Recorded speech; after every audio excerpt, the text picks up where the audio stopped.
기도하고 시작하겠습니다. 그러면 하나님 감사합니다. 오늘 우리의 모임 속에 하나님의 계획이 성취되게 하시며 렘넌트와 현장을 향한 하나님의 의도가 이루어지도록 역사하여 주시옵소서.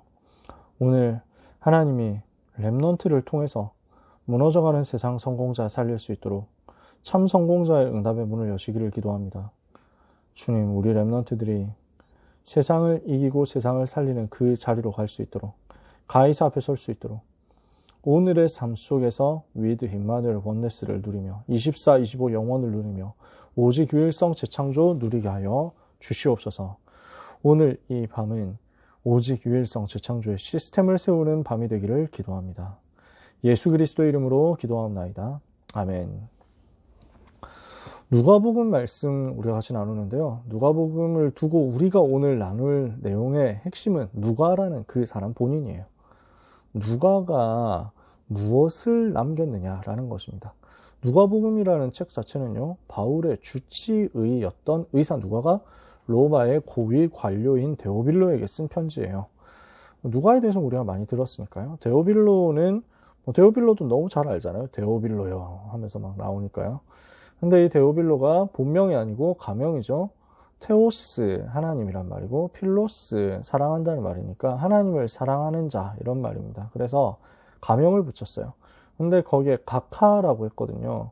각하라는 말을 요즘은 아예 안 쓰잖아요. 옛날에는 엄청 높은 장군이나 대통령한테만 각하라고 했단 말이죠. 그 말은 데오빌로가 굉장히 높은 사람이었다. 집정관이거나 전직 집정관인 총독이거나 그 정도까지 되는 높은 사람이지 않겠나 라고 우리가 추측을 해볼 수 있습니다.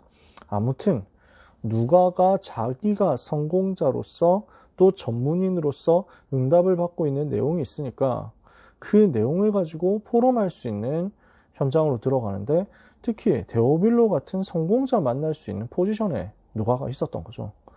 그러니까 의사라는 중요한 직책을 가지고 있으니까요. 전문인이니까요. 이 부분이 중요한 사람하고 만남에 연결되는데, 이 데오빌로에게 자기가 깨닫고 누린 그 복음을 기록으로 남겨서 자료로 전달했는데 시대 살리는 증거가 됐죠. 그럼 이 누가복음 속에 나타난 굉장히 큰 특징이 뭐냐면, 예수 그리스도가 사람이시다, 참 사람이시다 하는 것을 밝힌 겁니다. 그래서 전문 용어로는 인자 되신 예수 그리스도, 이게 누가복음의 주제다라고 얘기를 해요. 인자라는 말은 한자로 사람의 아들이다, 그 말이죠. 사람으로 오신 구원자가 바로 예수님이시다. 당연히 하나님이신데, 근데 하나님이실 뿐만 아니라 참 사람이시기 때문에 우리에게 이런 구원의 역사를 하실 수 있었다라는 것을 누가가 밝힌 거예요. 그러면 예수님이 참 사람이시라는 것을 증명하는 게 어떤 의미가 있습니까? 예수님의 탄생과 공생애와 십자가의 죽으심과 부활의 모든 사역이 신화가 아니고 소설이 아니고 공상이 아니고 어떤 이념의 산물이 아니고 분명한 역사적 사실이라는 것을 증명하는 거예요. 그래서 누가복음에는 이 부분이 상세하게 기록되어 있고, 특히 탄생에 대해서도 자세하게 기록되어 있거든요. 마태복음에는 탄생에 대해서 동방박사 경배한 내용이 간략하게 써 있죠. 마가복음과 요한복음에 아예 안 써 있어요. 왜냐하면 복음 설명하는데 그렇게까지 많이 안 들어가도 되거든요. 핵심적인 부분만 얘기를 해야 되기 때문에. 근데 누가복음에는 예수님이 어떻게 태어나셨는지, 그 다음에 예수님께서 태어나실 때 어떤 징조가 있었는지 이런 부분들이 다 자세하게 기록이 되어 있어요. 그것을 가지고 역사성을 나타낸 겁니다. 지금 누가는 의사잖아요. 그러니까 지금도 마찬가지지만 의사다라는 말은 굉장히 과학적이고 합리적이어야 돼요. 그래서 실증적으로 누가는 접근을 합니다. 구체적인 사실을 다 찾아내가지고 조사해서 취재하고 이것을 바탕으로 검증된 내용을 가지고 전달하는데요. 이게 데오빌로한테도 맞단 말이에요. 로마 사람들은 굉장히 법적인 사람들이었어요. 로마인이라는 그 민족의 특성이 그 당시에 굉장히 법을 중요하게 생각하고, 법을 중요하게 생각한다는 것은 사실을 사실대로 보는 것을 아주 중요하게 봤다는 거예요. 그러니까 어떤 막 이렇게 화려하고 멋있는 말, 이걸 쓰는 게 아니라 굉장히 실제적이고 분명한 이야기를 정확하게 남기는 것을 좋아했어요. 그러니까 데오빌로는 지금 엄청 고위 관료로서 정치인으로 성공한 사람이니까 이런 부분을 너무 잘 알죠. 누가가 정확하게 알고 전달한 겁니다. 역사적 사실을 아주 정확하게 그 시간표에 대해서, 사건에 대해서 쭉 기록을 한 거예요. 그리고 그 사실을 증명을 한 겁니다. 그래서 지금도 우리가 누가복음을 통해서, 사복음서 다 마찬가지지만 특히 누가복음 통해서 예수님은 그리스도로서 이렇게 사셨고 이렇게 죽으시고 이렇게 부활하셨는데 이게 역사적 사실이라는 것을 나타낼 수가 있습니다.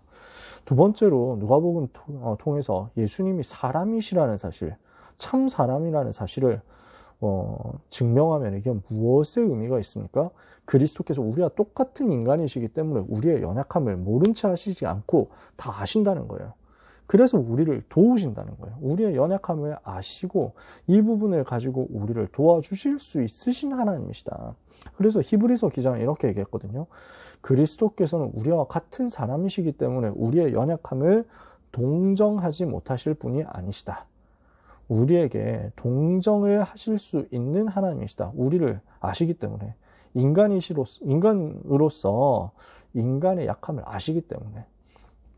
옛날 성경에는 우리의 연약함을 체휼하지 못하시는 분이 아니시다라고 했습니다. 굉장히 어려운 말이죠.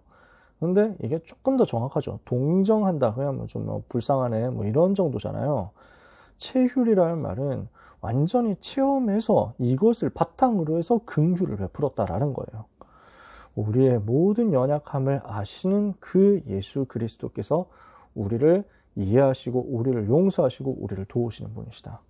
그래서 우리를 도우시고 우리를 용서하시고 우리를 살리시기 위해서 어떻게 하셨습니까? 우리와 똑같은 인간으로서 고난당하시고 우리 대신 죽임을 당하신 거예요. 이게 바로 예수 그리스도께서 우리를 얼마나 사랑하셨는지를 증명하는 사건이었어요. 그러니까요, 만약에 예수님이 사람이 아니시다, 하나님이시기만 하다, 그러면요, 일단 죽을 수가 없어요. 그리고 아무리 십자가 못 박고 이런다 해도 안 아파요, 하나님은. 하나님이 그런 거 가지고 아프시겠어요? 근데 예수님은 하나님이시면서 동시에 참 사람이셨기 때문에 우리가 당해야 되는 그 모든 고통과 그 모든 고난과 모든 이제 죽음까지 다 일일이 담당을 하신 겁니다. 그래서 우리를 이만큼 사랑하신다는 사실을 실제로 보여주신 것입니다. 우리가 사람이신 예수 그리스도로 묵상할 때 이 부분을 찾아낼 수 있는 거죠. 그래서 이 사실을 깨닫고 누리고 전달했던 누가의 메시지를 통해서 우리가 발견해야 될 것, 오늘 세 가지만 묵상을 해볼게요. 첫 번째, 예수 그리스도께서 참 사람으로서 이 땅에 오신 그 사실을 확인을 해야 되겠습니다. 그래서 예수님은 구약 성경 예언대로 베들레헴에 태어나셨어요. 미가서 5장 2절에 베들레헴 에브라다야 너는 유다 족속 중에 작을지라도 이스라엘을 다스릴 자가 내게서 너에게로 나올 것이라 그랬거든요. 베들레헴에 태어나셔야 돼요. 근데 예수님의 육신의 아버지인 요셉과 어머니 마리아는 나사렛 동네 갈릴리 쪽에 살고 있었어요. 베들레헴에 태어나도록 메시아가 예언되었는데 갈릴리 사람들이 만났단 말이죠. 근데 어떻게 베들레헴에서 태어날 수 있었냐? 이 부분을 누가는 그 전문성과 사실 역사적인 추적을 잘하는 그 기자로서 사실적으로 설명을 한 겁니다. 정확하게 찾아내가지고. 그때 카이사르 아우구스투스가 온 로마 제국에 명령 내려가지고 크게 인구조사 하도록 하지 않았느냐. 호적 조사해가지고 전부 자기 조상의 고향으로 가서 호적을 등록해가지고 그 파악하도록 하지 않았냐. 이거는 정치인이니까 데오빌로 잘 알잖아요. 이걸 가지고 그때 일어났던 일이다 하면서 설명을 한 거예요. 그래서 거기에 구레뇨가 수리아 총독되었을 때 일어났던 일이다 하면서 그 배경을 또 설명해요. 퀴레니우스라는 사람이겠죠. 아마 그 라틴어로 봤을 때 이 사람이 시리아 총독으로 있을 그때 카이사르 아우구스투스, 역사에 나오는 그 유명한 사람이잖아요. 로마의 첫 번째 황제잖아요. 이 사람이 명령 내려가지고 인구조사를 해야 되기 때문에 그 요셉과 마리아가 어쩔 수 없이 고향 땅으로, 조상의 고향인 다윗의 고향인 베들레헴으로 가게 됐는데 거기에서 예수님이 딱 태어나신 것이다. 그래서 구약 성경 예언을 이렇게 성취했다라고 지금 증명을 한 거죠. 범인이 왔네, 반갑다. 멀리서 오느라 고생했지. 지금 1번 하고 있습니다. 그래서요, 참 놀라운 게요. 예수님은 갈릴리에서 사역을 하셔야 됐어요. 왜냐하면 구약성경에 그렇게 예언되어 있어요. 이사야 9장 1절에 보면요. 갈릴리, 그 해변의 갈릴리, 이방의 그러니까 해변의 납달리와 그 이방의 갈릴리를 하나님께서 영화롭게 하셨다. 이렇게 써 있어요. 이사야 9장 앞부분에요. 그러니까 갈릴리 이쪽 지방에서 사역을 하셔야 됐는데, 근데 태어나기는 또 베들레헴에서 태어나야 된다니까? 이 부분이 성취되도록 하는 이 작업을 하나님께서 완벽하게 해놓으셨던 겁니다. 어디서 태어나셨어요? 마구간에서. 자리가 없어서, 여관에 자리가 없어서. 마구간에서 태어나서 말 구유에 누우셨어요. 이걸 통해서 예수님이 왕궁에 태어나지 않았고 마구간에 태어나셨다. 그럼 이걸 통해서 우리가 뭘 볼 수 있습니까? 가짜들은 못 알아본다는 거죠.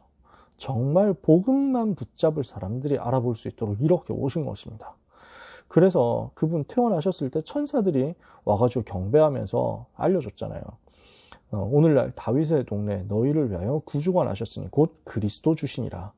이걸 밤에 양을 치던 목자들에게 알려줬죠. 그래서 목자들이 와가지고 예수님을 경배하면서 예수님이 그리스도라는 사실을 처음부터 알았던 겁니다. 그리고 예루살렘 성전에 할례 받으러 올라갔을 때 거기에 있었던 시몬과 안나라는 메시아를 기다리던 아주 오랫동안 있었던 사람들이 있었거든요. 나이 많은 사람들이 있어요. 이분들이 예수님, 아기 예수님을 보고 바로 알아본 거예요. 이분이 메시아구나. 성령 충만 받아가지고. 이 사실을 딱 증거를 했는데 이걸 아마 누가가 취재를 직접 했겠죠. 시몬과 안나는 그때 죽었을 건데 어떻게 알았겠냐. 아마도 그 예수님의 어머니 마리아하고 만나가지고 그때 이야기를 다 청취를 하지 않았겠냐. 다 그때 무슨 일이 있었습니까? 예수님 태어나실 때 어땠습니까? 태어나시고 나서 무슨 일이 있었습니까? 다 물어보고 기록으로 남긴 거예요. 이걸 아마 사도행전 25장, 26장에 그때 바울하고 누가는 항상 같이 있는데 25장, 26장에 가이사랴에서 바울이 감옥에 있었거든요. 감옥에 구류되어 있고 그러니까 감옥에 있는 바울을 두고 그 로마 군인들이 보호를 해주고 있는 셈이니까요. 그래서 누가는 그 시간에 왔다 갔다 하면서 가이사랴에서 바울과 같이 있다가 또 예루살렘 올라가고 하면서 사도들을 만나고 성도들도 만나고 하면서 취재를 많이 했을 거예요. 이때 아마 유대에 있었을 것 같거든요. 그전에는 아마 헬라인이기 때문에 누가가 유대 지방에 없었고 그래서 요 시간에 취재하고 자료를 다 모아가지고 전도 작품을 만든 게 누가복음이 된 거죠. 그래서 예수님의 어린 시절에 대해서도 누가복음에 기록이 나와 있어요. 누가복음 2장 40절에 아기가 자라매 강하여지고 하나님의 은혜가 그 위에 머물러 있더라. 어린 시절에도 성령 충만하셨고 지혜 충만하셨고 하나님의 은혜가 그 위에 충만했다는 사실을 누가복음 2장 40절에서 50절에 기록해요. 예수님이 어린 시절에 성전에 올라가서 12살에 6월절 때 성전에 올라가서 예배하시는데 예배할 때 그때 제사장들하고 율법학자 이런 사람들하고 막 토론했는데 12살 아이가 토론하는데 감당이 안 되는 거예요. 이 제사장들이요. 너무 사람들이 다 놀라워서 어떻게 이렇게 알았냐. 그때 이미 성령 충만, 지혜 충만했어요. 예수님은 그러면서도 육신의 부모님인 요셉과 마리아에게 순종하는 증인이 되셨다 그랬고요. 51절에. 그러면서 52절에 후대 모델로서 지혜와 키가 자라고 하나님과 사람들에게 사랑스러워져 가셨다. 그래서 예수님은 참 사람으로서 이렇게 태어나셨고 이렇게 자라셨어요. 그 예수 그리스도는 이제 그리스도로서 공적인 생애 사역을 본격적으로 하실 때 무슨 일을 하셨습니까? 누가복음 통해서 우리가 볼 수 있는 것이요. 두 번째로 예수 그리스도께서 참 사랑을 우리에게 나타내신 것입니다. 예수님은 현장으로 들어가셔서 고난당하는 사람들을 살려내셨어요. 어려운 사람들, 귀신 들린 사람들 고치시고 병든 사람들 고치시고 심지어 죽은 사람도 살려내셨죠. 누가복음 7장을 보니까 나인이라는 성으로 들어가셨는데 거기에 불쌍한 과부 아들 하나 있는데 그 아들이 죽은 거예요. 병들어서. 사람들이 다 슬퍼하고 있으니까 희망 없어져가지고 이 과부가 너무 막 슬퍼하니까 예수님 불쌍히 여기시고 이 사람 살려내셨다니까요. 사랑으로 들어가셔서 모든 어려운 현장들을 찾아가지고 그 속에 있는 사람들을 살려내셨어요. 그러면서 우리에게 무엇을 말씀하셨냐? 연약한 자를 치유하는 복음 운동해라. 이걸 알려주셨어요. 누가복음 10장에 보니까 그 유명한 얘기가 나와요. 어떤 사람이 강도 만나가지고 다 죽게 됐는데 지나가던 제사장도 안 살려주고 레위인도 안 살려주고 자기 일 바쁘다고. 자기는 뭐 다른 거 해야 된다고. 그때 지나가던 유대인들이 개처럼 생각하는 사마리아인이 이 사람을 도와주고 살린 거예요. 저 죽어가는 사람 살리는 것이 복음운동 아니냐. 우리가 이거 해야 되지 않냐. 라는 것을 알려주신 것입니다. 잃어버린 자를 살리기 원하시는 하나님의 사랑에 대해서 우리에게 나타나셨어요. 누가복음 15장에 보니까 유명한 얘기가 나오잖아요. 잃어버린 양을 찾는 목자의 비유도 말씀 나오고, 그러면서 돌아온 탕자 이야기가 나오죠. 아버지 재산 이제 낼름 받아가지고 가서 방탕하게 사느라고 다 날려먹었는데, 거지처럼 살다가 너무 힘드니까 자기 집으로 돌아가야 되겠다. 종이라도 해야 되겠다. 아버지 볼 낯짝이 없다. 이렇게 해가지고 돌아왔죠. 부끄럽게 생각하면서 돌아왔는데 아버지는 어떻게 합니까? 달려와가지고 껴안고 막 부둥켜 안고 막 바로 옷 갈아입히고 잔치 벌이잖아요. 오랫동안 기다렸다는 거거든요. 그래서 저 방황하고 타락한 사람, 그 아들을 용서하고 살렸다는 거거든요. 우리 주님의 관심이 거기 있어요. 잃어버린 자 살리기를 원하신다. 지금도 그래요. 그게 하나님의 사랑이에요. 이걸 예수님이 누가복음을 통해서 이렇게 우리에게 말씀하신 것을 우리가 아는 겁니다. 네 번째, 예수님은 낙심한 자들을 또 찾아가셨어요. 버려진 자, 사람들이 손가락질하는 사람, 또는 완전 낙심해가지고 무너진 사람, 이런 사람을 찾아가셨어요. 거기에서 새롭게 시작할 수 있도록 은혜를 주시고 힘을 주시거든요. 누가복음 19장에 보니까 삭개오라는 사람을 찾아가시죠. 이 사람이 세리인데 아마 어릴 때부터 상처 많았었던 것 같아요. 키가 작아가지고 놀림 많이 당했었던 것 같아요. 그러니까 나를 놀린 인간들에게 복수하겠다 이런 마음이 있었는지도 몰라요. 어찌됐든지 간에 나는 성공하겠다 이렇게 해가지고 악착같이 돈 끌어모으고 부정축제하고 이렇게 해가지고 성공을 했는데 외롭죠. 갈급하죠. 예수님 지나가신다는 소식 듣고 예수님 보고 싶은데 차마 용기는 안 나고 키도 작고, 그러니까 자기를 뭐 거의 따돌림 당한 사람이니까 친구도 없어요. 누구한테 같이 보자 이렇게 할 수도 없고. 근데 너무 예수님 만나고 싶으니까 나무 위에 올라가가지고 쳐다본 거예요. 예수님이 누군지 처음 보는데 바로 삭개오야 내려와라. 오늘 너희 집에서 내가 식사하겠다. 삭개오가 충격받죠. 바로 내려와가지고 주님을 영접한단 말이에요. 예수님이 영접하고 이제는 내가 회개하고 남들한테 잘못한 거 있으면 4배로 갚겠습니다 하고 막 이런 잔치 벌이고 이러죠. 예수님이요, 잃어버린 현장, 무너진 현장, 버려진 현장 들어가가지고 이 사람을 오히려 제자로 새로 시작할 수 있도록 은혜를 주시는 겁니다. 24장에 보면 예수님이 죽으신 이후에 부활하셨다는 소리를 듣지만 그걸 아직도 믿지 못하는 이 제자 2사람이 낙심해가지고 자기들 고향인 엠마오라는 마을로 내려가고 있어요. 예수님이 거기 찾아가신 거예요. 그 2사람 제자들을 만나셔가지고 이 힘 다 빠져있는 사람들에게 메시지를 가지고 답을 주시면서 영적인 눈을 밝혀주시고 힘을 얻게 하시고 새롭게 시작하게 하시죠. 지금도 마찬가지. 무너진 우리를 찾아와서 살려주신다. 연약한 우리를 찾아와서 힘을 주신다. 그래서 진짜 희망 없다 생각되는 우리에게 은혜를 베푸셔서 구원의 역사를 허락하시고 새롭게 시작할 수 있도록 능력으로 우리와 함께 계신다. 그만큼 우리를 사랑하신 거예요. 그 예수 그리스도께서 우리를 위해서 무슨 일을 하셨습니까? 참 복음을 주셨단 말이에요. 3번째로.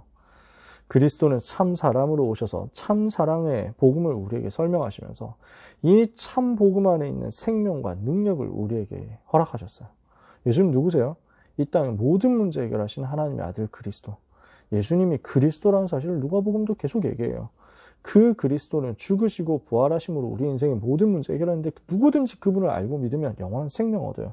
누가복음 10장 20절에 너희의 이름이 하늘나라 생명책에 기록된 것을 기뻐해라. 누가 그 생명책에 기록됩니까?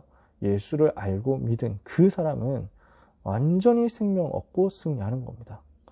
천국 백성이 되는 거죠. 그 정도입니까? 이 땅에서 영원한 멸망에서 완전 해방되는 거예요. 내세 멸망에서 해방되는 거예요. 누가복음 16장 19절 31절에 부자는 죽었는데, 엄청난 부자가 있었는데 이 사람 죽어서 지옥 가죠. 복음 없으니까요. 근데 저 무너진 거지가 죽었는데 복음이 있으니까 천국 가요. 우리는 하나님의 자녀가 되었고 하나님 백성 되었기 때문에 이 땅 사는 동안에도 이 복음 가지고 승리하면서 이 땅 떠나는 날은 영원한 생명 안에서 멸망에서 해방된 증거 가지고 지옥에서 빠져나와서 천국 백성을 누리는 것입니다. 이 그리스도의 비밀을 아는 우리에게는요, 그러면서 이 땅 사는 동안에 사탄의 꺾는 권세가 주어졌죠. 누가복음 10장 17절 19절에 70인 제자들이 갔다 와서 예수님께 보고합니다. 주의 이름이면 귀신들도 우리에게 항복하더이다 하면서 막 기뻐하면서 막 흥분해가지고 얘기하죠. 예수님이 내가 사탄이 하늘로부터 번개처럼 떨어지는 것을 봤다. 내가 너에게 뱀과 전갈을 밟으며 원수의 모든 능력을 제어할 권능을 이미 주었기 때문에 너희를 해할 자 결단코 없다. 이걸 가지고 우리는 누리고 사용할 수 있게 된 것입니다. 우리는 우리의 이름이 생명책에 기록된 하나님의 자녀죠. 하나님의 자녀된 우리에게 흑암 꺾는 권세가 이미 와 있는 것입니다. 그래서 우리는 이 땅 사는 동안에 이 복음 누리면서 우리의 신분 누리면서 우리의 권세 누리고 살아가는데 우리를 하나님은 어떻게 사용하신대요? 예수 그리스도를 정말 만난 우리를 이 모든 일에 증인 되도록 하시는 것입니다. 누가복음 24장 48절 예수님이 제자들을 만나가지고 하신 말씀이에요. 너희는 이 모든 일의 증인이라. 우리 유빈이 범윤이는 이 모든 일의 증인된 것을 믿습니다. 여러분이 바로 그 증인이에요. 이 땅 살리고 세계 살릴 증인이에요. 여러분에게 와 있는 이 복음을 가지고 전 세계에 전달하고 전 세계 237 치유 서밋 살려낼 증인이에요. 그 축복을 여러분이 누리시기를 바랍니다. 어떻게 해요? 참 성공자로서 누리는 거예요. 그게 결론입니다. 그리스도의 비밀을 가진 사람은 참 성공자 되거든요. 그게 누가였잖아요. 예수 그리스도를 만난 의사 누가에게 하나님은 전도자를 끝까지 도울 수 있는 축복을 주셨어요. 그래서 바울을 끝까지 도운 거예요. 누가가 사도행전 16장에 그 드로아에서 처음으로 나타납니다. 바울하고 같이 움직여서 빌립보까지 갔다가 거기에서 멈추고요. 그랬다가 사도행전 19장에서부터 다시 합류해가지고 20장 이때부터 본격적으로 같이 움직이는데 그때부터 바울이 순교할 때까지 누가는 항상 바울하고 같이 있습니다. 바울이 몸이 안 좋았기 때문에 주치의로서 바울을 누가가 도왔을 겁니다. 그러면서 아마도 바울 옆에서 전문인으로서 자기의 전문성 가지고 또 현장을 분석하고 엘리트들과 만남의 문을 열고 전도의 문을 열고 의료사역하면서 또 문을 열고 이런 응답도 받았을 겁니다. 그러는 가운데 하나님은 누가에게 점점 더 세상 살릴 수 있는 큰 전문성의 축복을 주시는 거예요. 의료라는 자기의 전문성이, 의술이라는 자기의 전문성이 확 살아나니까요. 이걸 가지고 나의 전도 찾는 응답이 연결된 거예요. 지금도 그렇지만 그때 당시에 의사가 굉장히 중요한 직업이었거든요. 항상 중요하죠. 근데 의사라는 직업이 전문인으로서 굉장히 존경받고 인정받게 된 게 사실은 얼마 안 됐어요. 현대 들어와가지고는. 중세시대 이럴 때만 해도 의사 별로 막 이렇게 귀하게 생각 안 했어요. 되게 막 천하게 생각했어요. 그러니까 조선시대 때도 의사 이런 직업들이 다 중인 계급이었잖아요. 별로 높은 신분이 아니었다니까요. 그러니까 근데 로마 때는 의사를 굉장히 귀하게 생각했어요. 그래서 로마에서 제일 이제 그 인정받는 사람들이 로마 시민권자 아닙니까? 로마 시민권자 아닌 사람이 로마 시민 되는 방법이 몇 가지 있는데 첫 번째, 엄청 성공자 집안, 엄청 부자, 엄청 재벌이고 귀족이고 하면요. 그래서 로마가 그 나라를 정복해가지고 속국으로 만들었는데 그 속국에서 자기의 통치를 원활하게 하기 위해서 그 속국에 있는 유력한 가문의 지도자들에게 로마 시민권을 줬어요. 그래서 자기 정치 도우라고. 바울 같은 경우는 그 케이스예요. 그래서 바울이 태어날 때부터 로마 시민권자였던 거는 아마 그 아버지나 그 조상들이 굉장히 유력자에서 시민권을 받았을 거예요. 그런 경우 말고 일반인이 로마 시민권을 온다. 그러면 군대 갔다 오면 돼요. 로마 군대 입대했다가 제대하면 시민권 줘요. 미국도 지금 그렇게 하고 있죠. 그러면 그 군 입대, 그 군 복무 기간이 얼마냐? 25년이야. 25년 군 생활하면 제대할 때 로마 시민권 줘요. 쉽지 않죠. 바로 로마 시민권자 될 수 있는 방법이 있는데 그게 뭐냐면 두 가지인데 교사 아니면 의사로서 로마 가서 개업하는 겁니다. 로마에 가서 거기서 개업하면 바로 시민권 줘요. 이 두 가지 지금 너무 중요하게 봤거든요. 그런 의사는 누가예요? 그 중에서도 응답을 받고 있으니까요. 복음 누리는 영적 서밋으로서 그 응답이 증거로 기능에도 나타나니까요. 이게 지금 나의 전도로 자꾸 연결되는 거예요. 엘리트, 성공자 이 사람들이 자꾸 연결되는 거예요. 그 중에 데오빌로 같은 사람한테 복음 전할 수 있도록 하는 문을 여신 거거든요. 그럼 어떻게 전해야 되겠냐? 누가가 평상시에 전도자의 삶을 누리면서 바울하고 같이 다니고 현장 가가지고 보고 듣고 했던 모든 것들, 복음에 대해서 나타낼 수 있는 중요한 것들을 전부 기록한 거예요. 메모한 거죠. 이 부분이 전도 대상자 데오빌로에게 전달할 수 있는 작품이 되었는데 이게 지금 우리가 세계 살리는 누가복음과 사도행전이랑 엄청난 작품이 됐잖아요. 대단하죠. 누가가 쓴 이 두 권의 책이 없었으면 우리가 세계복음화 했겠습니까? 거의 불가능한 일이거든요. 하나님께서 우리에게 이만큼 축복을 주셨는데 전도자, 참 성공자 누가를 통해서 받는 응답이 지금까지 이렇게 연결이 되도록 누가를 복 주신 거죠. 그래서 우리가 이 응답을 똑같이 받게 되기를 원합니다. 그래서 여러분, 복음으로 행복하면 돼요. 그럼 그게 참 성공자 돼요. 내가 다른 것으로 행복한다, 다른 것으로 만족한다, 이러면 그 사람 참 성공자 아니에요. 오직 그리스도로 나는 너무 행복하다, 오직 그리스도 안에 다 있구나, 이것 찾아낸, 이것 누리는 참 성공자를 하나님은 반드시 축복하십니다. 어떻게 축복하시냐? 가짜 성공자 살릴 만큼 응답과 작품 남기도록 역사하실 거예요. 세상 성공자 얼마나 불쌍합니까? 이번 주에 완전 한국이 다 떠들썩 하잖아요. 돈 스파이크 이 사람 마약한 것 때문에. 저는 이분을 잘 몰랐거든요. 근데 별로 안 좋아했어. 왜 안 좋아했냐면, 한때 카톡 광고 있잖아요. PC 카톡 제일 밑에 광고가 이렇게 막 배너가 뜨잖아. 지금도 제 PC 카톡에 지금 수월한 순살 치킨 1kg 뭐 이렇게 뜨고 있거든요. 광고. 이거 보이는 거지. 이게 자꾸 노출되잖아요. 한동안 돈 스파이크 다이어트 이래가지고 뜨는데 너무 비호감인 거야, 인상이. 난 이 사람 누군지 몰랐거든. 뭐 하는 사람인데, 이게 그 스킨헤드 이 사람이 나와가지고 이렇게 자꾸 시선 강탈을 하는 거야. 그러니까 짜증나더라고.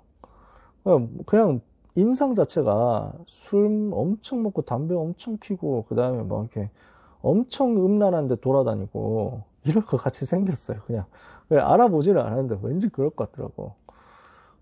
굳이 알아볼 필요성은 못 느껴가지고 뭐 하는 사람인데 자꾸 나오지. 짜증나서 카톡 일부러 긁어가지고 내려서 광고창 없애려고 안 보이게 하려고 이러고 했거든요. 처음 마약 소식 들렸을 때 최근에 또 마약에 대한 메시지를 이상하게 많이 했거든. 중독에 대해서 얘기를 하면서. 그래가지고 터질 게 터졌구나, 터질 만한 사람한테 터졌네 라고 생각했거든요. 근데 혹시 이 사람이 크리스찬이면 어떡하지 해가지고 나무 위키 들어갔는데 나 깜짝 놀랐다니까.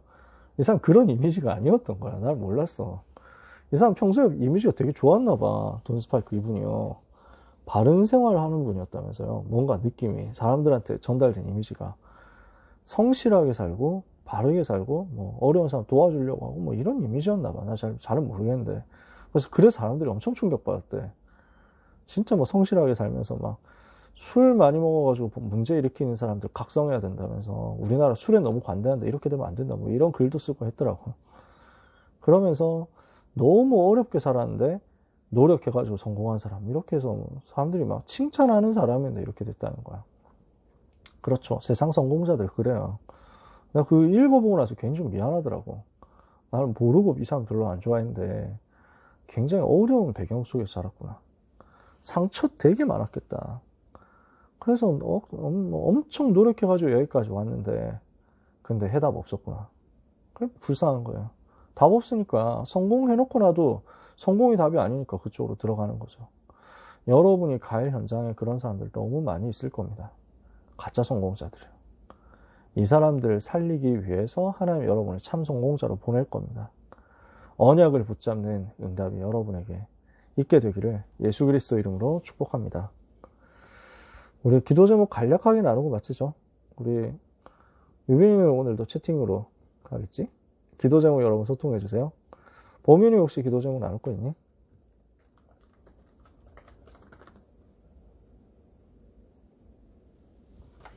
아멘. 유빈이.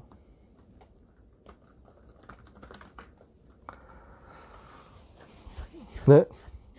범인도 나중에 채팅으로 또 알려줘. 아니면 톡으로 알려줘도 되고, 우리 선생님한테 말씀드리면 그거 가지고 나도 보고 기도할 테니까. 여러분 얼마나 바쁘겠습니까? 지금 딱 면접, 그 다음에 실기 이런 것들이 너무 가까이 다가와 있죠. 여러분 일정이 있는 대로 다 알려주시고, 유빈이 10월 3일날 호원대 놓고 계속 기도할게요. 범인이 호서대 놓고 같이 기도하고. 그지. 그런 거 같더라. 범인이 밖에 있는데 지금 이렇게 접속하느라고 너무 수고 많았다. 여러분 위해서 한 주간 동안, 그리고 앞으로 계속 기도할 거니까 영적인 힘없고 참 성공자의 길 가는 한 주간 되기를 예수님의 이름으로 축복합니다. 기도하겠습니다. 하나님, 귀한 렘넌트들에게 세계 살릴 수 있도록 영력, 지력, 체력, 경제력, 인력을 주시옵소서. 현장과 미래와 전문인 현장, 성공자 현장 살릴 수 있도록 보좌의 능력으로 역사하여 주옵소서. 갑절의 영감을 가지고 세계 살리는 참 성공자의 길을 가게 해주시기를 소원합니다. 해답 없이 죽어가는 불쌍한 세상 엘리트들을, 무너진 자, 병든 자, 버려진 자, 실패된 자, 낙심된 자들 살리러 들어가는 그리스도의 참된 제자 되게 하여 주옵소서. 예수 그리스도 이름으로 기도합니다. 아멘. 감사합니다. 감사합니다. 수고하셨습니다. 범인이 잘 지내고 안녕. 만나자. 안녕.